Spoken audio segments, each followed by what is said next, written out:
అమ్మాయి బర్త్డేరా, అమ్మాయికి ఒక రింగ్ తీసుకోవాలి అన్నాడు కదా ఈ అబ్బాయి. ఏ ఆ అబ్బాయి బర్త్డేనే, అబ్బాయికి డ్రెస్ తీసుకోవాలి, అబ్బాయి చాలా పోరే అంది కదా ఈ అమ్మాయి.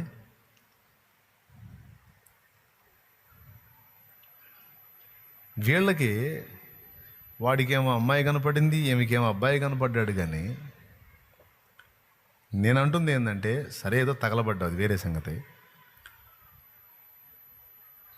వాడు పేదవాడని వానికి ధనం ఖర్చు పెట్టని ఇష్టపడ్డా నువ్వు ఏనాడైనా నీ తండ్రికి ఒక జత బట్టలు తీసుకెళ్ళి ఇచ్చావా?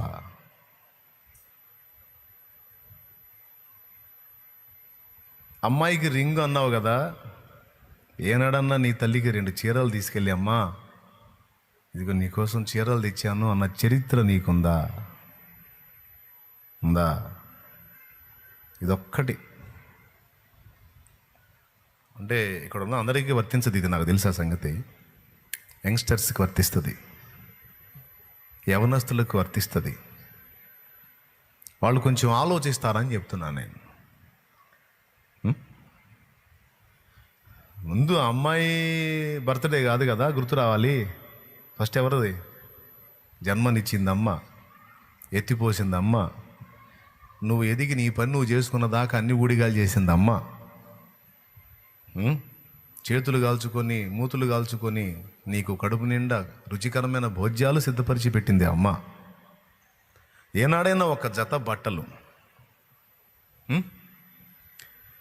తల్లిదండ్రుల కష్టం తీసుకెళ్ళి, వాళ్ళ రక్తం తీసుకెళ్ళి నువ్వు ఎవరికో ఇచ్చేసావు.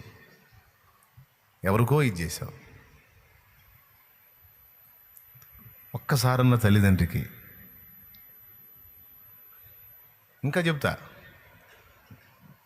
ఆ అమ్మాయి ముఖం కొంచెం మార్చుకొని కనపడుతుంది అనుకో, వీడు అల్లాడిపోతాడు ఏమైందని. ఇంట్లో అమ్మ కూర్చొని ఏడుతున్న ఇటు పట్టించుకోడు. అమ్మ ఎప్పుడు ఇంతేలని లేచి వెళ్ళిపోతాడు. ఎందుకమ్మా ఏడుస్తున్నావు, ఏమైందమ్మా అని అమ్మ దగ్గర సావధానంగా కూర్చొని అమ్మ కన్నీళ్లు తుడిచి, అమ్మను గుండెకి హత్తుకొని, అమ్మను ధైర్యపరిచి, అమ్మను ప్రోత్సహించి, బాధపడవాకమ్మా అని ఓదార్చి, కొడుకుగా తన కర్తవ్యాన్ని నెరవేర్చే కొడుకులు ఎంతమంది? నువ్వు ఆలోచిస్తున్నావు తమ్ముడు, తప్పు. నీకేదో నువ్వు ఇష్టపడ్డ వ్యక్తి ఏదో వేదనలో ఉన్నారు, నువ్వు ప్రేమించిన వ్యక్తి ఏదో వేదనలో ఉన్నారు, ఏదో నువ్వు ఫీల్ అవుతున్నావు, ఓకే. అంతకంటే ముందు అమ్మ కదా. అమ్మ ఏడుస్తుంటేనేమో వీడు ఆనందంగా హడావుడిగా బ్యాగ్ తీసుకుని వెళ్ళిపోతాడు బయటికి. అవతల మనిషి కొంచెం ముభావంగా కనపడితే వెళ్ళి గందరగోళం అయిపోతాడు. ముందు ఇక్కడ కదా, జస్ట్ కృతజ్ఞత అనే పాయింట్ కోసం చెప్తున్నా, అంతే, ఏం లేదు.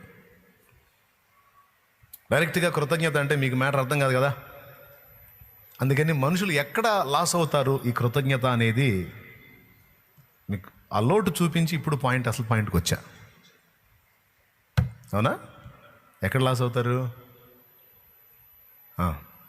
యవనస్తురాళ్ళైతే అవుట్ సైడ్లో కనపడేటువంటి ఆకర్షణల మీద, అక్కడ ఉన్నటువంటి లోటుపాట్ల మీద దృష్టి నిలుపుతారు. కానీ తాము ఎక్కడి నుంచి ఆరంభమయ్యారో, తమ మూలమేంటో, తమ గతమేంటో వెనక్కి తిరిగి చూసుకొని, వాళ్ళ స్థితిగతులను దృష్టిలో పెట్టుకొని, వాళ్ళ గురించి ఆలోచించి, వాళ్ళకి మొదట సంతోషాన్ని కలిగించాలన్నలో 80% మంది వదిలేశారు. అస్సలు లేరు ఇలాంటి వాళ్ళని నేను చెప్పట్లా, ఒక 20% ఉంటారు. మొదట నా తల్లిదండ్రులు, తర్వాత ఇంకా ఏదైనా.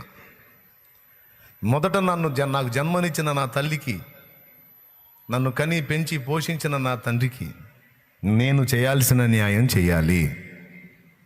నా కోసం నా తల్లిదండ్రి ఎంతో కష్టపడ్డారు. వారు తిన్నారో తినలేదో, నిద్రపోయారో పోలేదో, వాళ్ళు ఎన్నో బాధలు పడ్డారు. చినిగినే కట్టుకొని నాకు మంచి బట్టలు తొడిగారు. వాళ్ళు కొంచెం చదువుకొని నేను చాలా చదవాలని, నాకు చాలా జ్ఞానం రావాలని, నా ఫ్యూచర్ బాగుండాలని వాళ్ళు డబ్బులు వెచ్చించి నా కోసం. కొంతమంది తల్లిదండ్రులు పొలాలు అమ్మారు పిల్లల చదువుల కోసం. వాళ్ళు పొలం పండించుకొని వ్యవసాయం చేసుకొని దానిలో బతికేది. బిడ్డ చదువుతుంది, లేకపోతే అబ్రాడ్ వెళ్తారు, లేకపోతే ఇక్కడే ఓ మంచి పొజిషన్లోకి వచ్చేస్తారు. ఇది చదివి నేను అమౌంట్ పెడితే బిడ్డల లైఫ్ ఫ్యూచర్ బాగుంటుంది. ఆడకపోయి ఏదో బంగారాలు లేకపోతే వజ్రాలు దిగేస్తారని కాదు.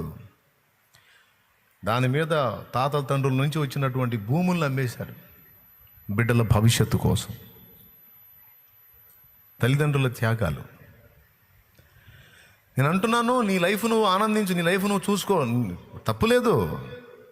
ఎవరి జీవితానికి ఎవరికుండే హాబీస్ వాళ్ళకుండే, ఎవరికుండే ఆనందాలు వాళ్ళకుండే. కానీ కొద్దిగా కృతజ్ఞత అనేది ఒకటి ఉండాలి కదా, కొద్దిగా వెనక్కి చూడాలి కదా. ఎక్కడి నుంచి నువ్వు ఆరంభమయ్యావో ఆ కుంపటి కొంచెం చూడాలి కదా. అలాగే వెళ్ళిపోతేట ఒకే చూపులో అంటున్నానండి. కొద్దిగా వెనక్కి చూసామనుకో ఆ కుంపటికి వెళ్ళి, అది కృతజ్ఞత ఇద్ది.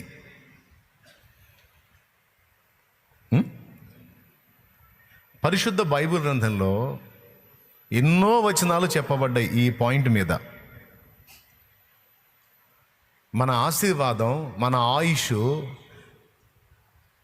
మన దీవెనలు అన్నీ కూడా తల్లిదండ్రులను సంతోషపెట్టుట అనే దానిలో ముడిపెట్టాడని మీకు తెలుసా?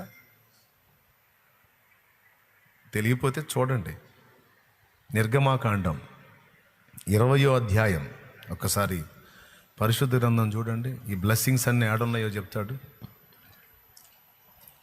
నిర్గమాకాండం 20వ అధ్యాయము 10 కమాండ్మెంట్స్లోకి వెళ్ళిపోండి. నీవు దీర్ఘాయుష్మంతుడవగునట్లు అన్న ఒక మాట చూడండి. నీవు దీర్ఘాయుష్మంతుడవగునట్లు నీ తల్లిని తండ్రిని సన్మానించు.